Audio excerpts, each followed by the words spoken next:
Boa noite, pessoal. Sejam todos muito bem-vindos para a nossa primeira aula de conhecimentos pedagógicos. Hoje, aqui, eu sou o professor John Teles, responsável aqui pelo curso Canetadas, e falaremos um pouquinho sobre as nossas tendências pedagógicas. Eu não sei você se tem total domínio, conhecimento, né? Sabe bastante sobre as tendências, se gostava dessa disciplina lá na época do curso normal, lá na época da graduação, do mestrado, se aprofundou realmente nos conhecimentos que envolvem a didática. Enfim, hoje o nosso objetivo é construir esse panorama histórico, social, cultural, filosófico, sociológico a respeito dessas tendências, né? E como que elas interferem no processo educacional até os dias de hoje. Beleza? Então vamos lá. Deixa eu pegar aqui minha mesa. Tô circulando aí, ó, dê um ok para mim se apareceu de vermelho. Boa noite, gente. Boa noite. Boa noite. Vamos lá. Ó, a aula já começou e, né, senão a gente não vai avançar. Bom, então a gente vai falar hoje um pouquinho, dentro dos conhecimentos pedagógicos, sobre as nossas tendências. O que que a gente precisa ter em mente para direcionar esse tipo de assunto? Se fala em tendência, é um caminho, é uma proposta, né? É aquilo que está em voga, aquilo que está realmente à disposição da própria sociedade. E a gente precisa ter em mente dois questionamentos centrais. Qual é a função da escola e qual é a função da educação nesses diferentes momentos históricos que passamos? Que tipo de escola é essa que eu quero para a sociedade? Como que eu vou formar? Quem é que eu vou formar? Que tipo de sujeito eu penso? Que tipo de sociedade? Que tipo de comunidade é essa que eu quero atingir?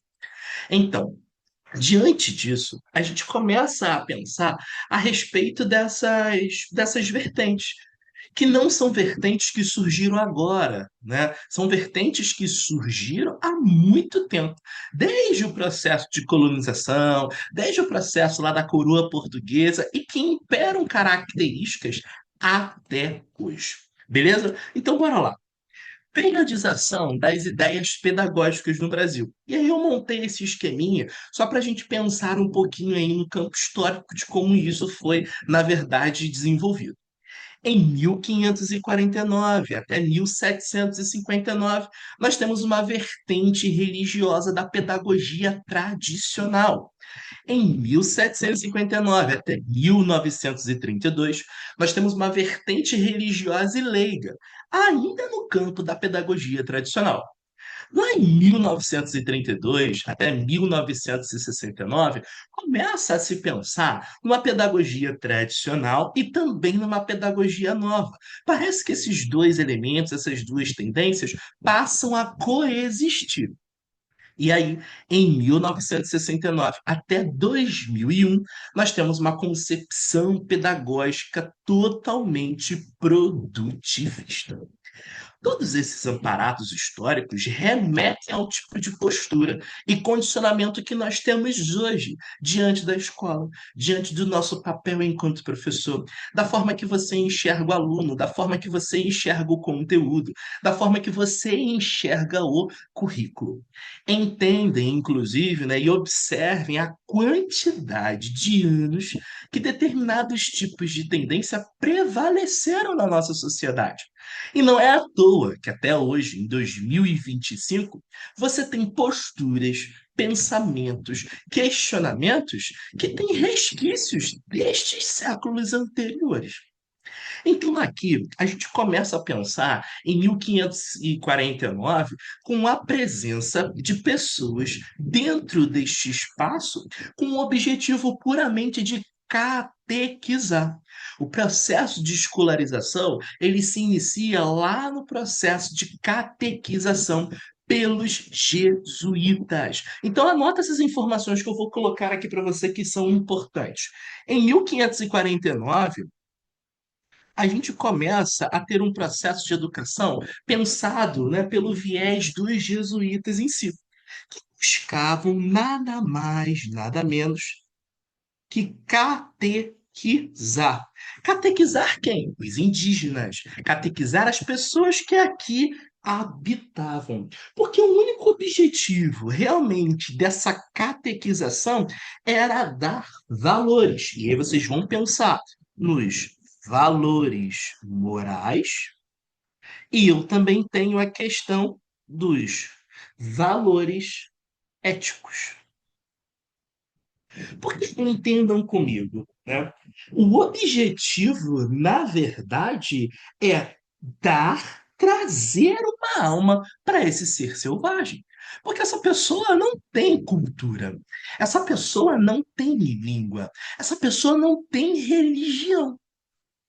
Então, precisa ser conhecedor de toda a cultura que eu venho trazer enquanto colonizador. Então, o objetivo desses jesuítas, e que não eram professores, né, não eram educadores, eram padres, era, na verdade, ensinar a essa população, ensinar aos indígenas, dar noções de valores morais e valores éticos. Era uma tentativa, na verdade, de dar uma alma para esse ser selvagem, já que ele não tinha nenhuma noção do que era cultura, do que era língua, do que era religião, do que era fé. Isso é a percepção do colonizador. Mas vocês sabem que os indígenas tinham tudo isso, toda essa vivência, toda essa história.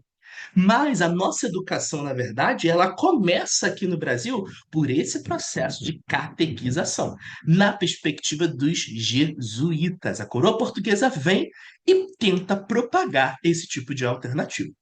E isso acontece, isso dá certo por muitos anos. É esse tipo de conduta que a gente tem. Até aqui tudo bem, pessoal? Vocês estão conseguindo acompanhar aí minha explicação? Sim ou não? Dá só um retorno, que aí eu vou seguir, tá? Eu preciso desse retorno de vocês, porque até então não estou na sala de aula, né? Beleza, beleza. Bom, então a gente passa por esse processo aí jesuítico, né, que tem uma ideia, né, na vertente da catequização, no sentido realmente de dar uma alma para esse selvagem. É uma perspectiva de educação totalmente tradicional e religiosa. Só que em 1759 até 1932, isso é uma coisa muito importante no processo histórico, que diz o seguinte, cara, olha só, não dá mais para a gente entender a educação por um viés puramente religioso. Não dá para a gente determinar tudo que se conhece por meio da fé.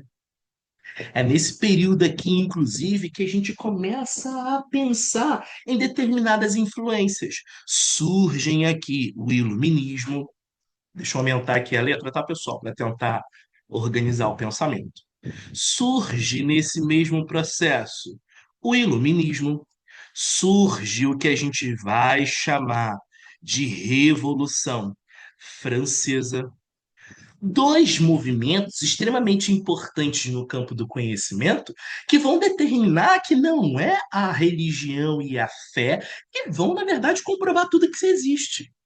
A gente comprova por meio da razão, a gente comprova por meio da ciência. Essas pessoas precisam ter acesso ao conhecimento.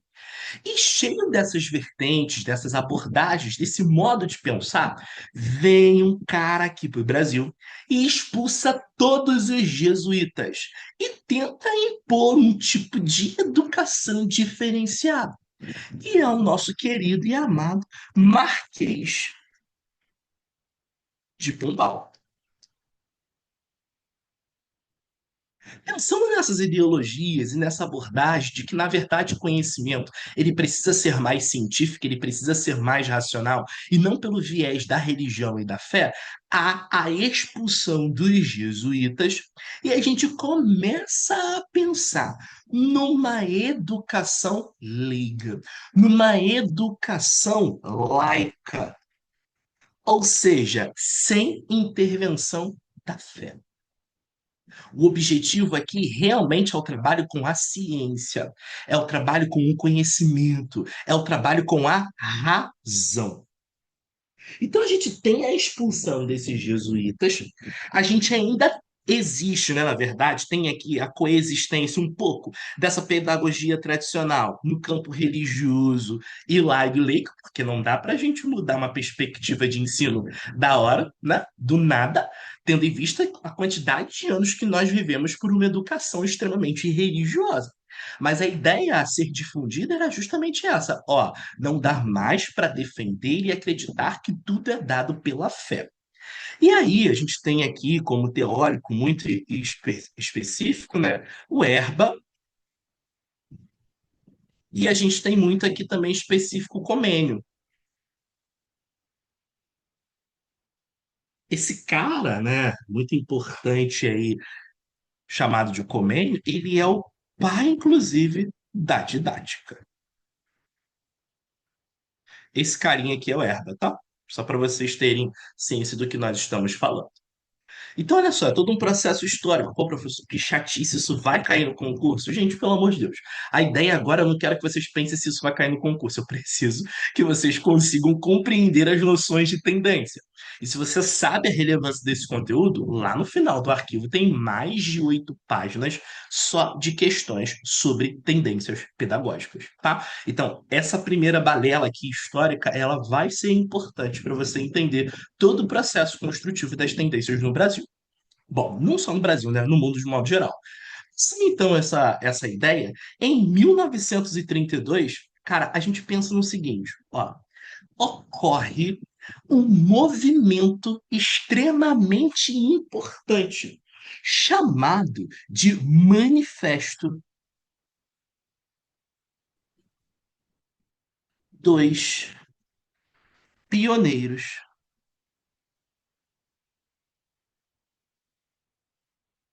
da Educação Nova.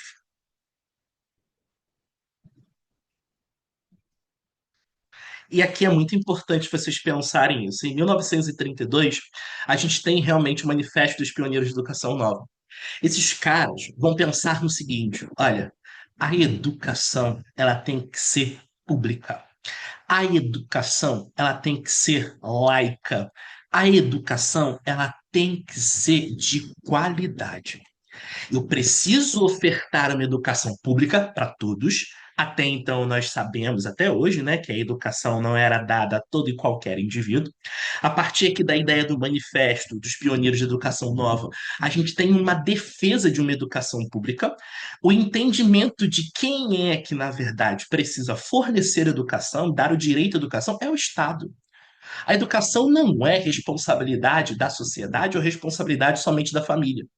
É o Estado que precisa dar o acesso à educação. E aí não é uma educação qualquer, é uma educação que seja pública, é uma educação que seja laica, é uma educação que seja de qualidade. E qual é o ponto importante que esse manifesto de pioneiros de educação, além de pensar sobre essa abordagem crítica educacional, o que que ele teve de relevante? Eles passaram a pensar na criança. Escrevam. Há o pensamento de que a criança é um ser livre que precisa ter acesso à educação. Até então, não tinha uma distinção do que era ser criança. Até então, chamavam criança de adulta em miniatura. Aqui, nesse momento, há a vertente de pensar que é a criança que merece ter cuidados, é a criança que precisa de direito, é a criança que precisa ter a sua autonomia. Então, isso aqui é muito relevante para a gente, porque pensa na criança como um sujeito ativo. Pensa a criança como um sujeito ativo. E quem é importante nessa abordagem? É esse carinha aqui, ó, chamado de Rousseau. Porque Rousseau vai defender a liberdade, vai defender a autonomia e vai pensar especialmente na criança. Porque o homem nasce bom, mas é a sociedade que o corrompe. Então, é pensar nesse ser que nasce, é pensar nesse direito que ele precisa exercer, é pensar nesses deveres dele enquanto cidadão. Então, aqui a gente começa a ter um manifesto de pioneiros por uma educação pública, uma educação dada à criança entender quem é uma criança, e uma versão laica, nada religiosa, pública, de qualidade. E o tempo vai passando, né, pessoal? Até que chega aqui, ó, a nossa vertente em 1969 até 2001, tudo caminhando para ser exatamente produtivo e pertinente de uma educação transformadora. Até que vem o quê? O regime militar. Vivendo um período de regime militar, de ditadura, em que se faz e se pensa até mesmo uma nova LDB, uma lei, né, de bases e diretrizes da educação, a gente começa a ter uma política de governo que pensa na produtividade, que pensa no desenvolvimento econômico, que pensa na industrialização. E aí, que tipo de cidadão eu quero que a escola forme se o meu governo, se o meu lugar pensa em indústria, pensa em sistema, pensa em relações econômicas? É quando a gente tem uma concepção pedagógica totalmente produtivista. E aí eu vou pensar realmente na técnica, eu vou pensar realmente no meu mercado de trabalho, porque eu tenho uma influência total da ditadura militar. Até aqui foi? Caminhamos, sim ou não? Tá bem rabiscado, mas eu vou sintetizar tudo agora que a gente falou, que a gente comentou, tá? Fiquem tranquilos. Mas minimamente vocês conseguiram entender, gente? Sim ou não? Dê o retorno aí pra mim, por gentileza. Foi? Ai, professor, que negócio chato. Eu não falei que seria incrível, eu não falei que seria fenomenal, eu não disse isso, né? Mas vocês precisam entender esse processo. E não adianta estar assistindo esta aula, fazendo arroz, lavando louça, tá sentada no sofá vendo sua televisão. Não é a hora disso. Deixa para lavar a louça daqui a pouco, deixa para mexer no arroz daqui a pouco, deixa essa criança com o pai, com a tia, com o irmão, com quem está em casa, porque você precisa focar nesses aspectos teóricos aqui, né, históricos, filosóficos, tá bom? Bom, esse aqui era um panorama mínimo que eu queria trazer para vocês, mas agora a gente vai começar a registrar algumas ações. Por quê?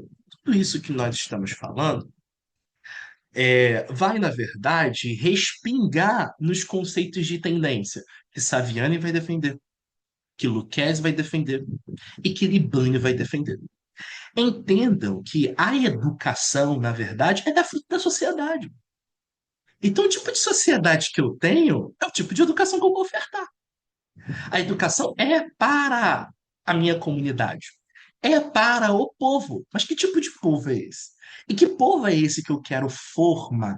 Então, são essas abordagens que vão, na verdade, determinar todo o caminhar dessas tendências. Então, pega a caneta e vem comigo agora para a gente sistematizar. Eu trago aqui algumas contextualizações, algumas imagens para vocês pensarem sobre toda essa narrativa histórica que a gente comentou a partir de agora, tá? Bom, aqui nós temos realmente, claro, o processo de catequização existente, né, lá na perspectiva dos jesuítas. Então, existe a nossa pedagogia tradicional religiosa, que nós temos aí como ponto central os jesuítas,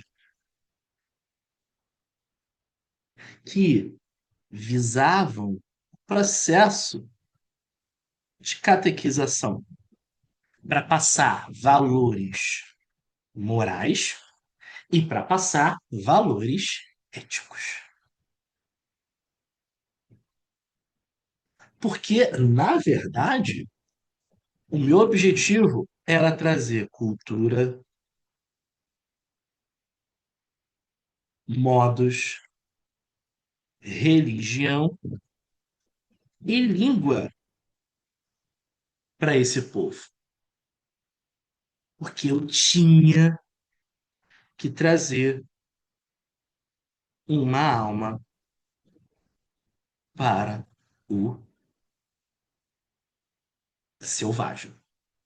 Então, em resumo, é isso que a gente vai pensar desse contexto histórico. É uma pedagogia tradicional religiosa. O foco estritamente aqui é o trabalho com a fé. Eu tenho jesuítas que visam a catequização moral e ética, o trabalho da apresentação da cultura, do modo da religião e da própria língua, e de entender que essas pessoas precisam de uma alma, porque eles vão precisar de uma salvação. Bom, avançando, gente, vocês precisam que eu volte aqui para vocês tirarem o print? É porque eu vou escrevendo e acho que vocês estão escrevendo junto comigo, tá? Se precisar que eu volte ou que eu fale um pouco devagar, vocês me notifiquem aí, tá bom? Beleza. E aqui, nessa abordagem, eu já tenho um outro tipo de pensamento, porque eu já tenho Herba e eu já tenho aí o Comênio, né, que é o pai da didática. O que que a gente tem de interessante? É a expulsão dos jesuítas. Então, ó, vaza todo mundo. E quem faz essa expulsão é o Marquês de Pombal. Nosso objetivo não é para ensinar a fé, mas, na verdade, é a razão. Eu quero a razão. Eu quero conhecimento. Eu quero a ciência. Todo esse embasamento, toda essa perspectiva, ela está recheada de iluminismo e também dos ideais da Revolução Francesa. Igualdade, fraternidade e liberdade. Meu objetivo é contrapor a imposição religiosa.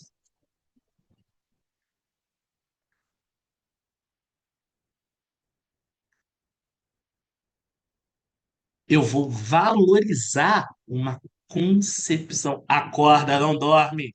Anota isso. Uma concepção laica, ou seja, sem intervenção religiosa.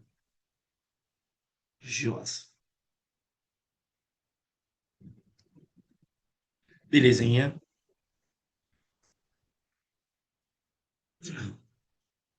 Erba também.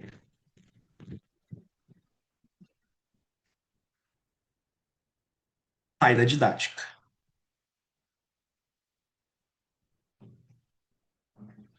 Gente, minha letra hoje tá um caos, né? Mas eu vou melhorar, eu vou melhorar. Eu escrevo tanto que eu não sei se vocês vão ver. Eu tô ficando praticamente sem ponta, né? Tem que trocar a ponta já da caneta. Mas vamos lá. A gente tem aqui o processo de expulsão dos jesuítas, né? Feita aí por Marquês de Pombal. Pode falar, Helena. Pergunta aí, tá? Eu vi um professor aqui.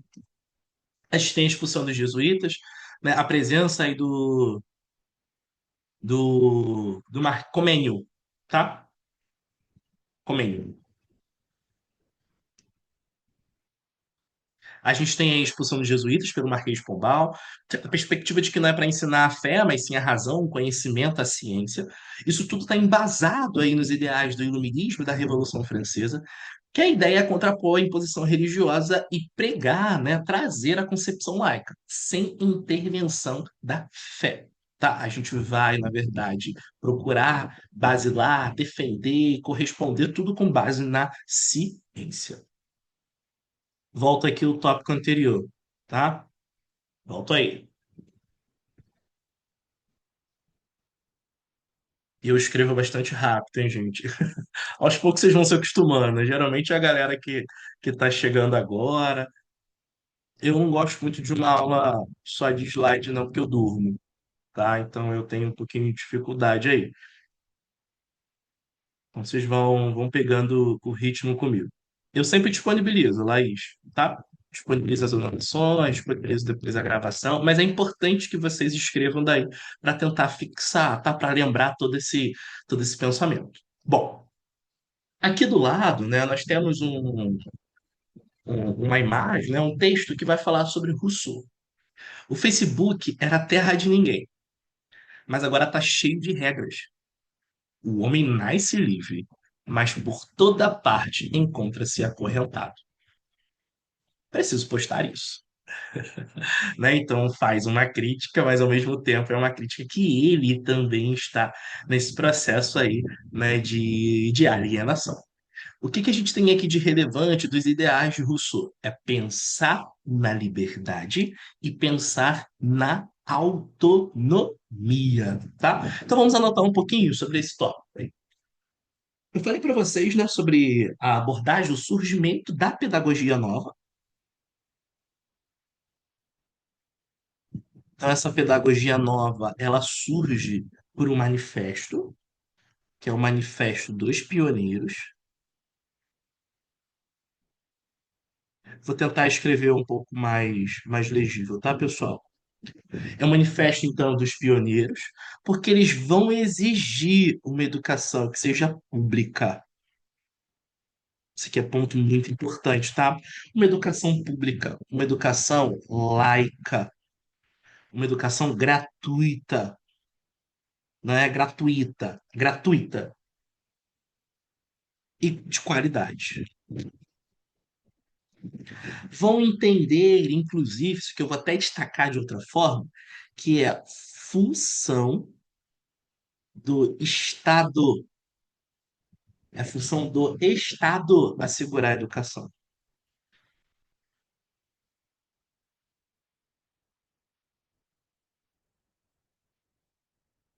A gente vai passar a pensar na criança.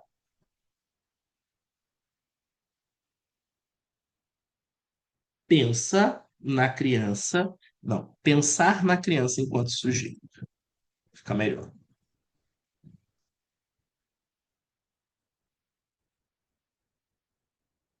E não é uma criança qualquer. É pensar na criança enquanto sujeito, mas é um sujeito ativo, tá? É uma criança que precisa ser ensinada por meio da liberdade e autonomia. Enquanto vocês vão anotando, eu preciso desse retorno de vocês. Vocês estão conseguindo acompanhar o raciocínio? Tá tranquilo? Sim ou não? Falem aí, tá? Deem esse retorno, por gentileza. Poxa, professor, tô conseguindo entender, tá caminhando aí essa discussão, tá? Beleza, beleza. Eu sei que possivelmente isso que vocês estudaram não deram importância lá no curso normal, acharam um saco. Fizeram a faculdade de pedagogia e detestaram estudar isso daqui, né? Porque eu sei que muita gente acha isso um saco. Muita gente acha isso aqui uma chatice. E eu tô sendo bem sincero, né? Eu sei que vocês não gostam, né? Eu arrisco a dizer que acho que dentro, não precisa se apegar às datas, não, tá, Laís? É só para você entender os movimentos ali. Que dentro de todo o curso de pedagogia, e que dentro de todo o curso de formação enquanto docente, a parte mais chata é esta daqui, né? É um momento que vocês não gostam. Quando entra na filosofia da educação, vocês também não gostam. Quando entra na parte da história da educação, vocês também não gostam, né? Eu entendo. Mas para o concurso você vai precisar gostar. Ou pelo menos Oi, vai precisar João. aprender. Pode falar. João, Oi. boa noite. Essa parte aqui ainda não tem nada a ver com Paulo Freire, não, né? Da liberdade, autonomia. Paulo Freire é mais para Ainda não, frente, mas a né? gente vai chegar lá. Mas são ideais que vão bater, tá? Vão ficar tudo juntinho. Vão beber tudo da mesma fonte, tá? Mas a gente ainda não vai chegar por quê? O que que eu não estou fazendo aqui ainda? Eu não sei se vocês perceberam, mas eu não estou classificando nada no campo das tendências. Eu não disse para vocês, isso é uma tendência tecnicista, isso é uma tendência crítica social dos conteúdos, isso é uma tendência liberal ou uma tendência progressista, por exemplo. Eu só estou mostrando o panorama histórico, né? E aí, claro, vocês que já estudaram, a cabeça vai falando assim, isso aí é tecnicismo puro. Poxa, isso aí é totalmente tradicional, né? É lá naquela questão, poxa, isso aí é totalmente não diretiva. Vocês vão fazendo as pequenas associações, tá? E aí, possivelmente, por isso que vocês já pensaram aí em Paulo Freire, por conta dessa liberdade, por conta dessa autonomia, né? Dessa tentativa de garantir esse tipo de educação, porque a educação é um direito e faz com que a pessoa mude a realidade dela, né? Vocês estão nesse campo aí. E tá super certo fazer essas correlações, tá? Vamos aí para o próximo tópico para a gente fechar essa ideia introdutória. Aqui eu acho muito bacana essa charge, né? Isso dá para vocês pensarem, em tempos modernos nas escolas 2. E aí olha a figura do professor, né? A função aí dos alunos e olha por onde esses alunos estão passando, né? É bem bacana. Aqui a gente tem uma influência totalmente do regime militar, que vai pensar nessa educação produtivista. Não tem para onde correr, tá? Por quê? Deixa eu dar uma olhadinha aqui que subiu um. Mas vai dar super certo, Simone. A gente vai chegar ainda nas tendências. Fica calmo. Porque o nosso objetivo é modernizar o país economicamente. Eu tenho que modernizar o país economicamente e com foco na industrialização.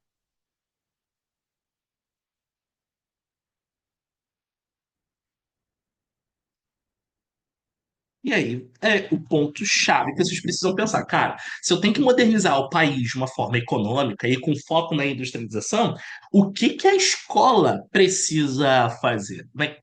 Quem a escola precisa formar? E é esse ponto aqui que a gente tem um sistema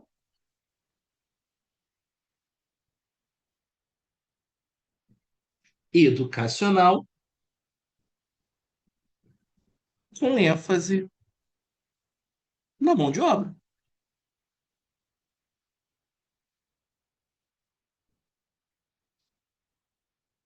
E não é qualquer mão de obra, não, tá?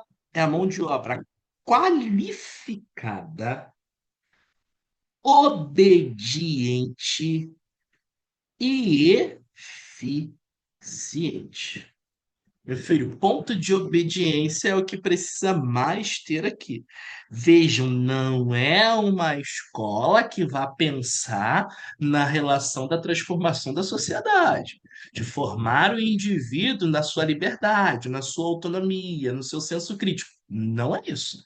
Eu quero uma mão de obra qualificada, eu quero uma mão de obra obediente, eu quero uma mão de obra totalmente eficiente. Porque eu tenho uma educação como instrumento técnico. Educação como instrumento técnico e sem espaço para pensar. Nada disso. E aí eu vou trazer uma expressão que muitos de vocês vão ativar algumas teorias de aprendizagem. Aqui, o que eu quero é a modelagem de comportamento. É o estímulo à resposta. E aí? Foi? Deu para fechar, deu para conseguir dar o primeiro gatilho aí para essas ideias, sim ou não? Farei comigo, por favor. Beleza. 97 pessoas ao vivo numa segunda-feira. Que isso, hein? Meu orgulho aí, numa segunda-feira em que muitos, assim como eu, voltaram a trabalhar. Pós-recesso. O que Saquarema não faz? O que Cachoeiras de Macacu não faz? O que a PND não faz, né? Olha, Santa Gide, hein? Santo Auxílio Alimentação. Faz parte do processo. Vambora. Então é segundo, segundo. Fiquem comigo até o final, tá? Nossa parte já tá fechando. Bora estudar. É o que eu falo para todo mundo. Aqui não tem outra história, não tem outra estratégia. Você tem que estudar, cara. Ninguém vai fazer por você. Poxa, professor, eu tenho um filho, eu trabalho, marido, esposa. Gente, todo mundo tem seus corres, todo mundo tem seus problemas. Eu tô cheio de problema, mas eu tô aqui. Eu estou aqui porque o meu compromisso é estar com vocês e ajudar nessa jornada. Então, sejam, na verdade, compromissados com isso também, tá? Então, é isso. Vamos embora. Bom, esse foi o panorama inicial histórico que eu queria falar para vocês, tá? Eu vou reforçar dois aspectos aqui que são relevantes. Não sou professor de história, tá? Eu sou professor de literatura e de língua portuguesa e também sou pedagogo. Então, são as concepções que eu falo no campo da literatura, no campo da pedagogia. É claro que se a gente for aprofundar nos conceitos históricos mesmo, a gente vai encontrar muitos processos aqui dentro e contextos históricos que vão influenciar a educação. Eu estou falando daquilo que é a base lá, que é necessário para a gente pensar nas tendências e nas questões de concurso, tá bom? E aí, a gente começa agora a aprofundar algumas noções. Tendências pedagógicas para Cipriano Carlos Lucchesi. Tendências pedagógicas para Dermeval Saviani. E tendências pedagógicas para o nosso querido e amado Libânio. Com certeza, a maioria, né, tem um estudo, uma abordagem muito voltada para o Libânio. Aquela divisão das tendências liberais, das tendências progressistas, né? Quais são os tipos de tendência que isso impera? O que você vai perceber entre os autores é que eles conceituam e classificam algumas tendências de formas diferentes. Mas a abordagem, a crítica, o pensamento, ele está ali, ele está dialogando, ele está fazendo sentido, né? Todos estão pensando em prol dessa educação e do que essa educação traz para a própria sociedade em si. Tá? Então, a nossa aula ela vai versar sobre Lucchesi, ela vai versar sobre Saviano e ela vai versar sobre Libano. E de presente, lá no finalzinho, ó, eu trouxe até um quadro aqui para ajudar vocês, depois eu vou explicar sobre esse quadro. E no finalzinho vocês têm exercícios. E exercícios de concurso, porque eu quero que todo mundo entenda tendências pedagógicas. E eu faço questão de corrigir todas essas questões, tá? Faço questão de corrigir questão. Então vocês vão encontrar todas essas páginas que envolvem tendências pedagógicas. É para sair da aula aprendendo tendências mesmo, tá? Então, hoje a nossa parte um, vocês vão ter a parte 2 e o processo de resolução de questões. Beleza? Então, vamos lá. Eu vou começar aqui falando dessa perspectiva de tendências pedagógicas na abordagem de Lucchesi. Lucchesi vai pensar a tendência em si como uma compreensão de educação e seus direcionamentos. E aqui eu vou ter três pontos centrais de discussão. Eu vou ter uma tendência que ela é redentora, eu vou ter uma tendência que ela é reprodutora e aquela que é transformadora. Uma é totalmente otimista, a outra é totalmente pessimista. E a última vai tentar romper com esse otimismo e com esse pessimismo. Então a gente vai começar a navegar um pouquinho na abordagem de Lucchesi diante dessas tendências. E qual é o sentido e função da educação para ele?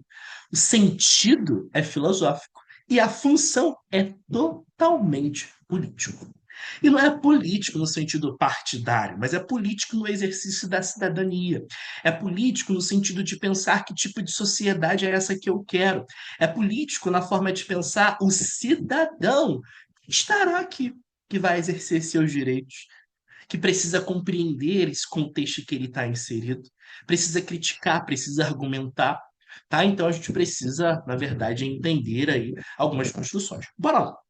Quando eu penso numa perspectiva redentora, o que que Lucchesi vai pensar como uma redenção? Cara, é a educação. Esse ponto aqui é muito importante. Por si só, a educação, por si só, pode salvar o indivíduo.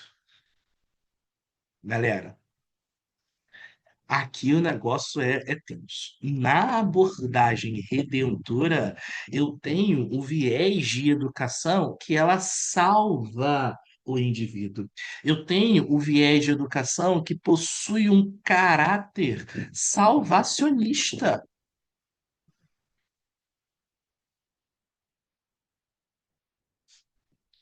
E esse caráter, eu vou aproveitar aqui, tá, pessoal? Vou puxar aqui para o cantinho que eu vou escrevendo. Por que que esse caráter ele é salvacionista? Cara, eu tenho uma sociedade que perdeu a sua harmonia. Eu tenho uma sociedade que possui desigualdade. Então, cabe a mim, enquanto escola, garantir essa harmonia. Cabe a mim, enquanto escola, salvar este indivíduo, salvar esta comunidade. Por quê? O contexto social é problemático, o contexto social é margeado de desigualdades e que atinge esses sujeitos, mas é a escola, é a educação que vai salvar esse indivíduo. E vocês vão perceber que essa teoria, que essa concepção ainda é muito defendida e ela é muito propagada.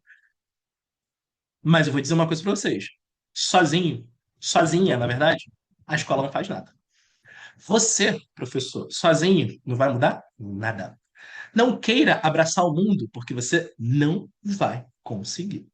No início é difícil aceitar. Depois de uns anos no trabalho aí educativo, você sabe que sozinho, que uma andorinha não faz verão. Então não vem com essa de uma educação redentora. A educação redentora pensa que só por ela é capaz de salvar o indivíduo. Tem um caráter salvacionista. É tentar garantir essa harmonia. É dar essa harmonia ao sujeito, tá? Então anote comigo essas informaçõezinhas aqui do lado que são importantes. Eu preciso, então, dentro desse caráter salvacionista, eu vou puxar para cá, tá, gente? Porque para baixo vai ficar um pouco confuso. É a integração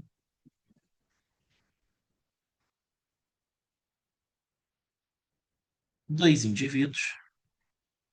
Vou pensar nessa integração dos indivíduos ao todo social. Ah, ele está excluído, ele é marginalizado. Não, não, não. A escola salva. É esse ponto. Porque, na verdade, cabe à escola a recuperação da harmonia perdida.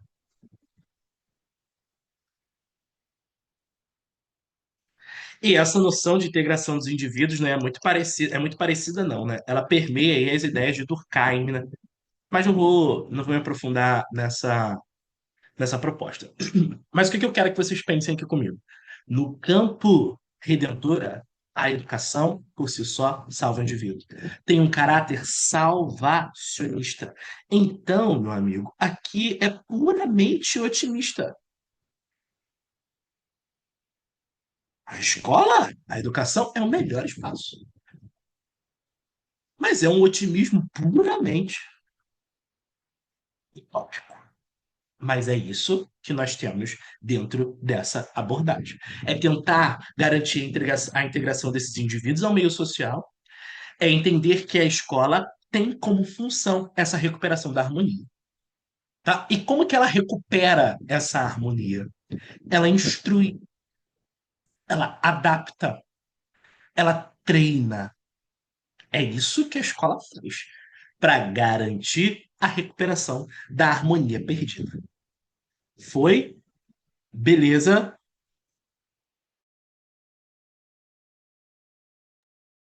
Gente, dê um ok aí na tela para mim, por gentileza, se vocês estão conseguindo entender. Foi? Beleza. Show. Então é isso aí que a gente tem da Redentora. O nome já diz, né? Agora, tem uma outra vertente, que é a vertente reprodutora. Enquanto a Redentora diz assim, ó, é a escola que vai salvar o indivíduo. A Redentora vai falar assim, meu amigo, a sociedade está um caos. O negócio está frenético. Desigualdade educacional e social para todo lado. Você acha que a escola vai salvar alguém? A escola vai só reproduzir, cara. A escola só vai reproduzir essa luta de classes. A escola só vai reproduzir essa discriminação. A escola só vai reproduzir essa desarmonia social. Então, enquanto a primeira tem essa ideia de redenção, de caráter salvacionista, a segunda é meramente reprodução. Ó, nós não temos o que fazer. O negócio está assim e vai ficar assim. Então, de uma abordagem otimista, a gente passa por um caráter oposto, por um caráter totalmente o quê? Pessimista. Não dá. A escola não vai mudar. A escola vai reproduzir. Ah, tá uma desarmonia social. Haverá desarmonia social aqui também. É nesse caminho que a gente vai pensar. Então, registre aí comigo, por favor. Bora lá. Eu tenho uma educação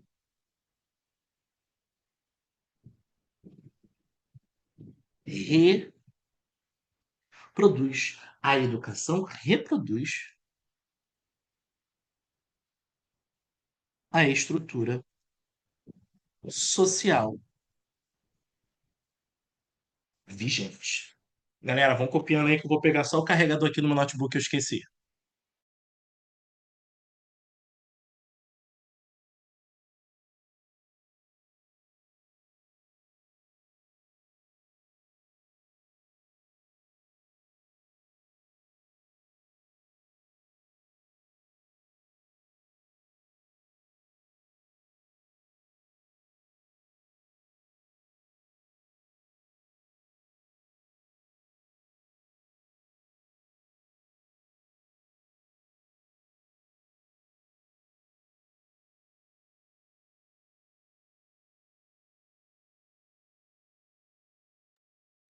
Voltei, gente. Quase, quase que o notebook desliga.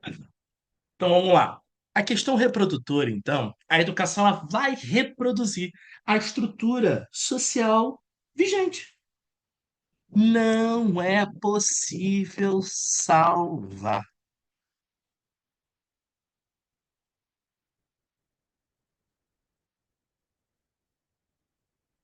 O que que existe? Desigualdade social. Essa luta incessante de classes. Então, se aqui eu tenho, na letra A, na Redentora, um caráter otimista, aqui o meu caráter é totalmente pessimista. Então é isso. Né? Uma hora uma pessoa diz né? Na tendência pensa uma coisa, uma outra tendência vai pensar outra. E aí, até que a gente chega numa abordagem que ela é realmente transformadora. Olha, a gente precisa entender que tipo de sociedade é essa que a gente tem e que papel é esse que a educação vai desenvolver. Não é um papel otimista. Também não vai ser só um papel pessimista. A gente precisa fragmentar, quebrar, na verdade, né? A gente precisa pensar que tipo de educação é essa. É importante reconhecer o contexto social problemático em que está inserido? Sim. Mas aí, o que que eu faço? O que que eu faço para mudar? Eu não posso só reconhecer, mas eu também não posso tapar os olhos e achar que tudo a escola vai fazer. Então, esse é um tipo de viés agora que a gente pensa numa educação, não sai da aula, vamos embora. Já estou acabando a parte um desse encontro. Numa educação como instrumento de mudança social por meio da conscientização e da ação.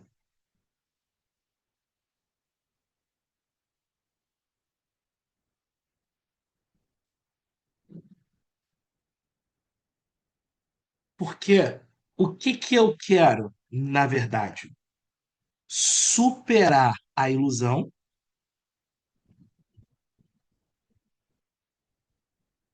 que é o que a Redentora traz, e eu quero superar a impotência,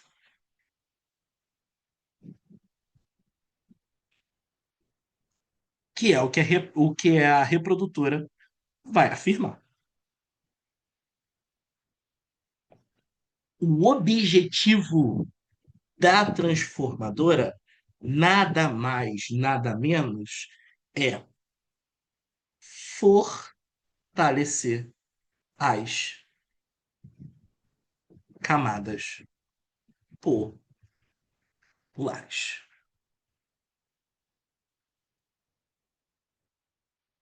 Foi?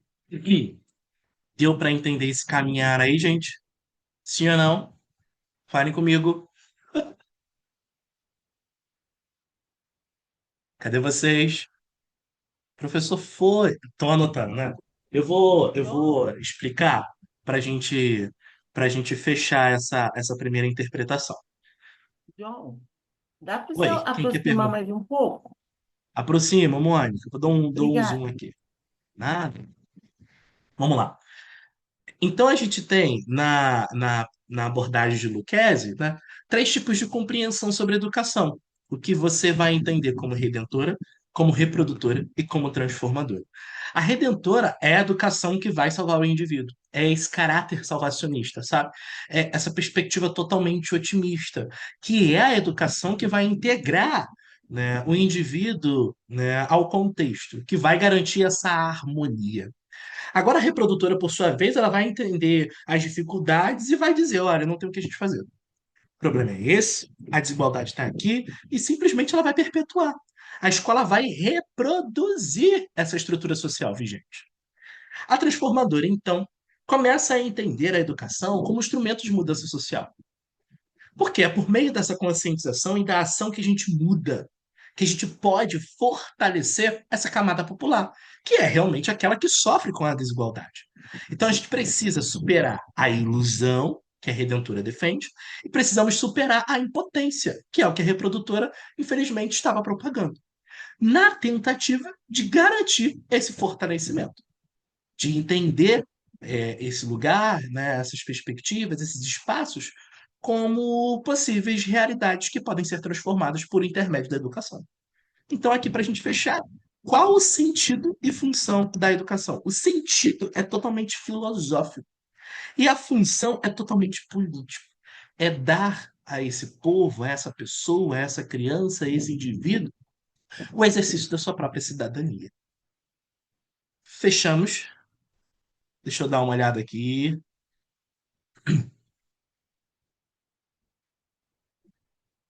Marcelo, ele vai, na verdade, falar sobre essas três concepções, né, em tempos e espaços que a gente tem. Não é que, tipo assim, no período foi a redentora, no outro período é a reprodutora, no outro período é a transformadora. Não. Ele vai mostrar que existem esses tipos de concepção e que são permeados até no dia de hoje. Né? A gente ainda tem escolas de caráter redentores, a gente tem escolas ainda que, implícita, mesmo que implicitamente, fazem essa construção reprodutora, e muitos espaços tentam garantir essa educação transformadora. Tá? Então, assim, a gente vai, na verdade, fazer um panorama histórico, mas percebe-se que isso tudo está na nossa didática. É por isso que esse conteúdo se aprende na faculdade em didática. Porque quando se trabalha com tendência, a tendência está muito ligada para o campo pedagógico, para o campo do exercício docente. Então, toda a minha postura em sala de aula, toda a minha forma de pensar, de agir, mesmo que implicitamente, mesmo que eu não perceba, ela tem uma tendência por trás. sabe? Então, por exemplo, o que eu faço aqui com vocês tem uma tendência puramente tecnicista, porque eu preciso preparar vocês para o mercado de trabalho. Que mercado de trabalho é esse? É o concurso. Vocês querem emprego, mas para vocês conseguirem aquele emprego, vocês precisam realmente, né, aprender a estudar e se enquadrar neste modelo que se estabelece, tá bom? Ver se vocês vão conseguir pegar aí essa abordagem. Gente, vamos agora para o Saviani. Eu vou entrar num pequeno trecho e vou finalizar a nossa aula, tá? E a nossa parte 2. A gente dá sequência depois. Mas vamos lá. Tendências pedagógicas agora de Dermeval Saviani. Saviani é muito importante para a gente, né? Professor, quem é que cai no concurso? Todos eles. Se você já, né, faz concurso há algum tempo, com certeza já deve ter visto uma questão que pede sobre a perspectiva de Lucchesi, de Saviani, de Libani. Libani realmente ele é o reizinho aí dos concursos, né? Dependendo do tipo de banca também que vocês pegarem. Se você vai fazer a prova nacional docente, você vai encontrar todos esses daí. Porque isso aqui é conteúdo de graduação mesmo, e da forma que eu estou trabalhando, é uma forma mais histórica, que é o tipo de abordagem que a prova vai exigir de vocês, tá? Então, tem bancas que a gente encontra mais Libânio, tem bancas que a gente encontra mais Lucchesi, tem bancas que a gente encontra mais Saviani, porque Saviani é um pouquinho mais complexo que os outros, tá bom? Bora lá, então. Começar essa discussão aqui inicial de Dermeval Saviani, eu tenho uma charge só para a gente pensar. Desigualdades sociais. Filho, aí pede para você. Filho, você vai e pede.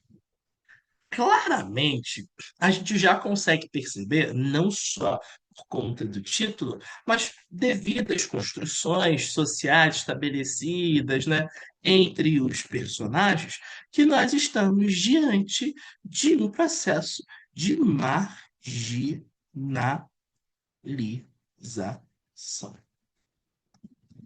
E interpretem esse processo de marginalização no sentido de estar à margem, né? No sentido de estar fora.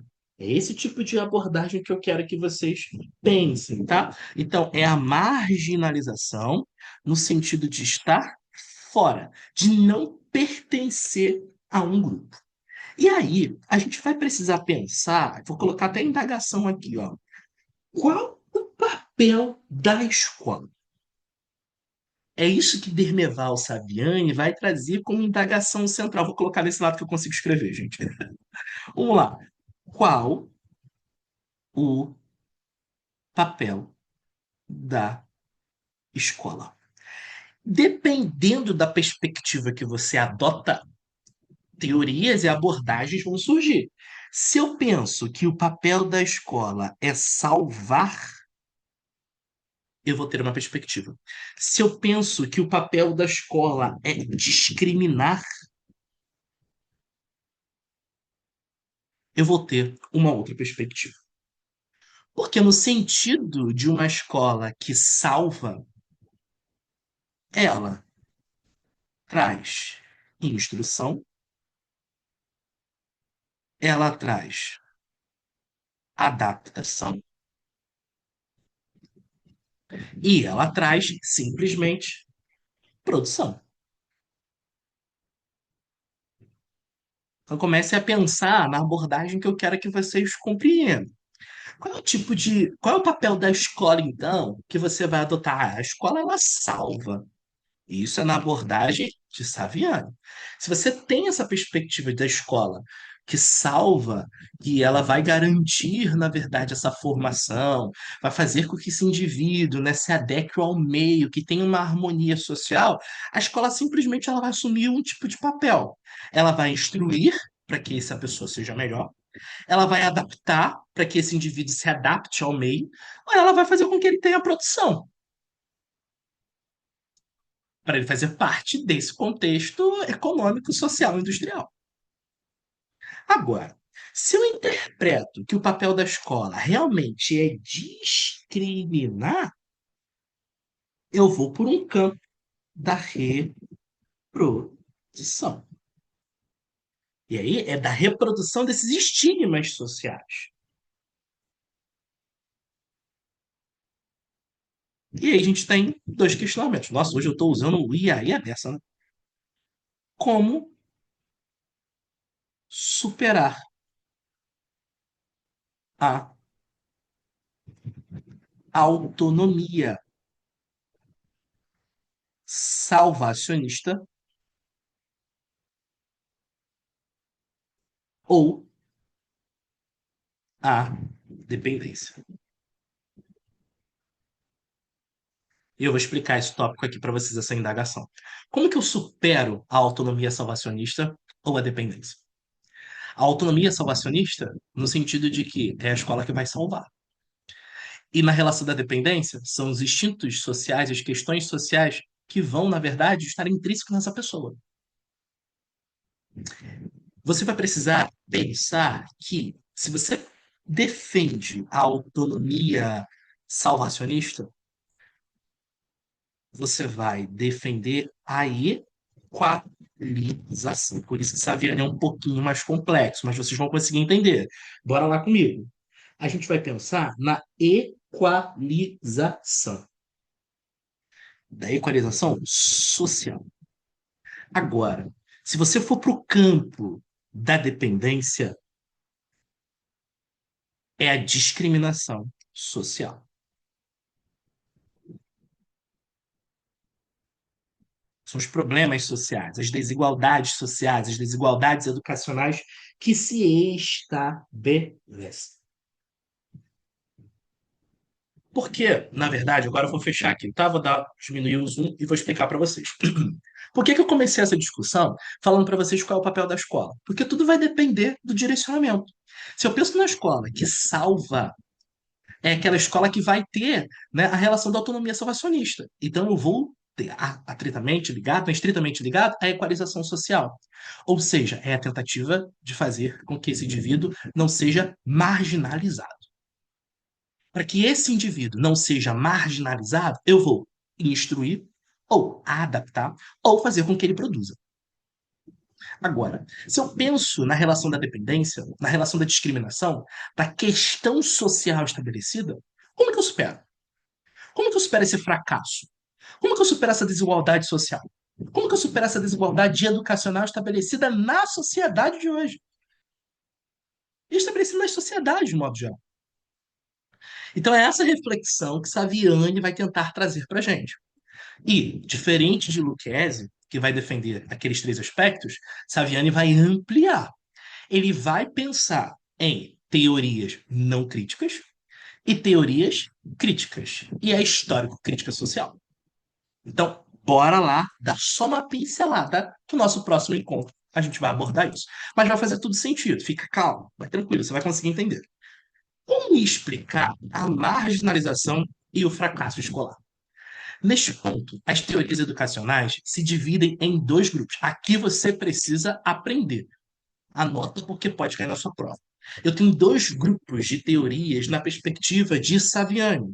Eu tenho as teorias que vão entender a educação como instrumento de equalização social e superação da marginalidade. E eu vou entender as teorias que veem a educação como um fator de marginalização. Prestem atenção. Eu tenho uma educação que vai tentar pensar na equalização social e e na superação dessa desigualdade, e eu tenho uma teoria de educação que vai pensar que educação pensar como fator de marginalização, o que gera essa marginalização. São teorias não críticas, anotem porque pode cair. Pedagogia tradicional, do aprender centrado no professor, pedagogia nova do aprender centrado no aluno, e a pedagogia tecnicista do aprender a fazer centrada nos meios técnicos e tecnológicos. Essas são as teorias não críticas. Por que que elas não são críticas? Porque não questionam. Não questionam no sentido de por que que há desigualdade educacional? Por que que há uma desigualdade social? Por que que essa criança vai vender e não tem um iPad? Por que que essa criança não tem acesso à educação? A não crítica, ela vai corrigir, ela vai salvar. mas ela não vai questionar. É esse ponto que eu quero que vocês comecem, ó, a aguçar a reflexão. Então, é não crítica porque não desenvolve pensamento crítico. É não crítica porque não aprimora a visão de mundo. Então, eu tenho aqui a tradicional, eu tenho a pedagogia nova e eu tenho a tecnicista. E aí, na tradicional, o foco total é no professor. E o que se usa é a teoria. Na pedagogia nova, o foco total é o aluno. E o que se usa é a prática, que ele aprende fazendo. E na tecnicista, qual é o foco? É o método. E como que esse método é aplicado? Por meio da técnica. Então vejam só. Eu quero que vocês agora comecem a atrelar tudo de teoria que a gente viu no início, daquele contexto histórico, para cá. Na perspectiva tradicional, segundo Saviani, o centro da atenção é o professor. Ele é o detentor. E o objetivo realmente é repassar a teoria. Ele é o detentor do saber. Ele vai passar essa teoria como verdade absoluta e ponto. Agora, na pedagogia nova, lembra lá nas relações históricas que eu falei para vocês, do manifesto dos pioneiros, né, que começaram a pensar na criança, começaram a defender um tipo de educação? Aqui o nosso foco muda. Antes o foco era o professor, agora o nosso foco é o aluno. Mas o aluno ele aprende na prática. É o aprender a aprender. O foco central dessa pedagogia nova é a prática que o aluno vai desenvolver. Anos passam e a gente tem uma perspectiva diante da sociedade, da emergência, da necessidade industrial e econômica, a abordagem tecnicista. E é uma educação visada no método.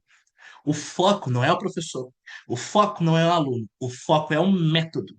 E esse método ele é aplicado por meio de técnicas.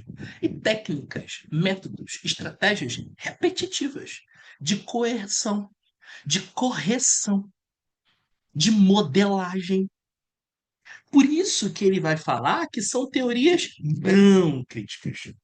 Porque o objetivo aqui realmente não é desenvolver o senso crítico, a percepção do mundo, entender as realidades e do porquê que essa marginalização acontece.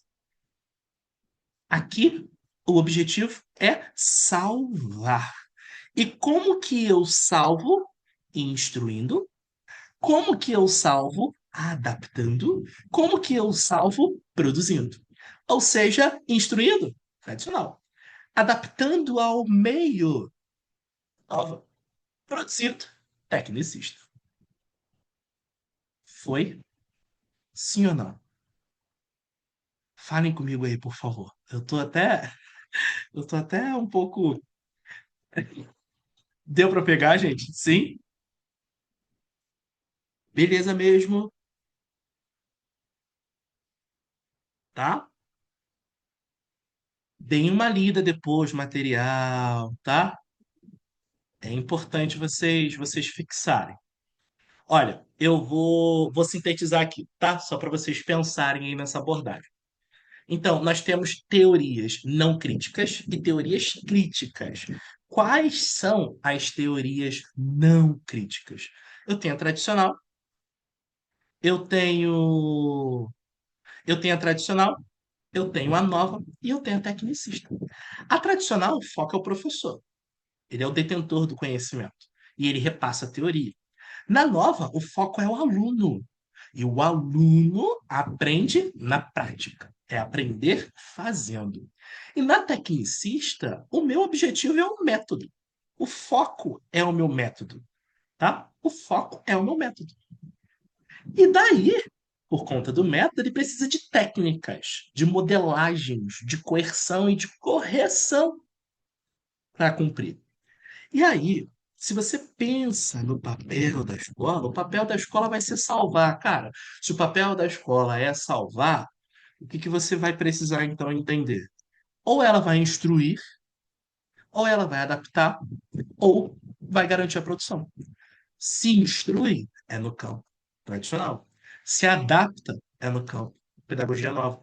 Se produz, é no campo tecnicista. Tá? Então, essa é a abordagem que Saviano tem a respeito das teorias não críticas.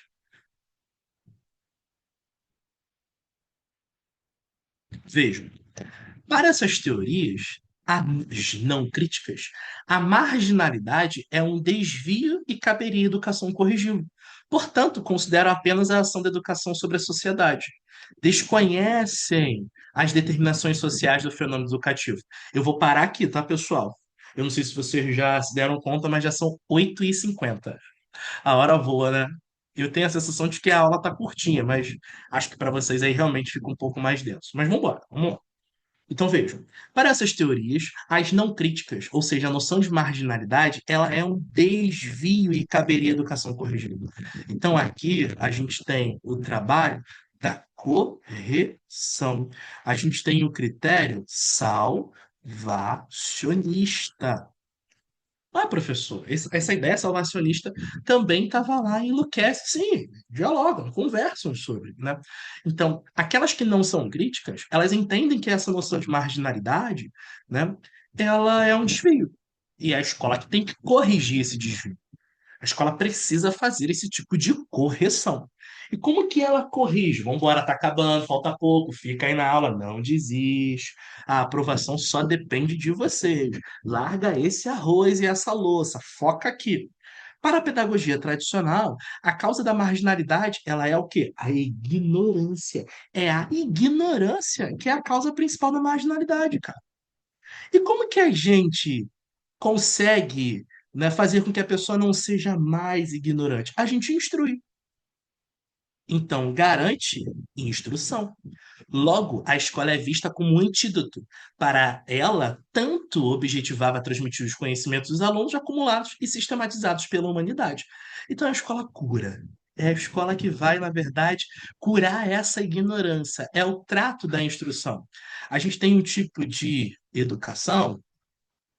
Anota aí, por favor, tá? Que ela é chamada de educação transmissível. E a pedagogia tradicional é uma tendência que Paulo Freire critica muito, que ele vai chamar de educação bancária.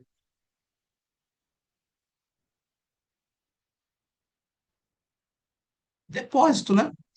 Eu sou professor, eu sou o detentor, eles são os alunos, então só recebem a informação. Não questionam, não refletem, né? Não fazem nada.